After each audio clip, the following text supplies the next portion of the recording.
Tiger পেসারদের নিয়ে আগে প্রেডিকশনটা দিয়েছিলেন টম লাথাম। কিউই অধিনায়ক জানতেন এদেশে খেলাটা সহজ হবে না, আর সেখানে বাংলাদেশের পেসাররা এখন আছেন দারুণ ফর্মে। মোস্তাফিজ, শরীফুল, রানারা তো পিএসএল মাতিয়ে এসেছেন এই কিছুদিন আগে। যদিও হাঁটুতে কিছুটা অস্বস্তি থাকায় শেষে একাদশ থেকে ছিটকে গেছেন মোস্তাফিজুর রহমান, তবে সেই অভাব বুঝতে দেননি তাসকিন শরীফুলরা।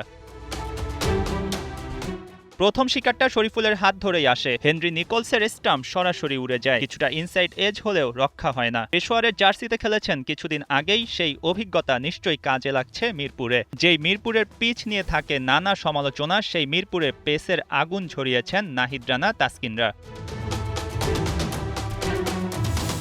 তাসকিন আর শরীফুল মিলে শুরুতেই নিউজিল্যান্ডের রান চেক দেয়। তাদের গতি আর সাপের মতো ছুটে চলা বল সামলাতে পারছিল না কিউইরা। এই দুজনের সাথে যোগ দেয় নাহিদ রানা, গতির ঝড় তোলেন মিরপুরে। প্রায় প্রত্যেকটা বলের স্পিড উঠছিল ১৪৫ কিলোমিটারের উপরে। পেসারদের চাপে রান তুলতে না পেরে রিশাদ মিরাজদের কাছে উইকেট বিলিয়েছে কিউইরা।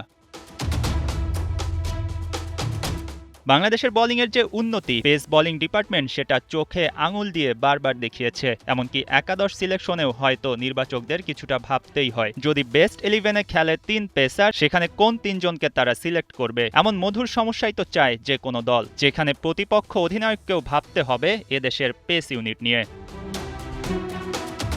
মঈন হাসান, ৭১।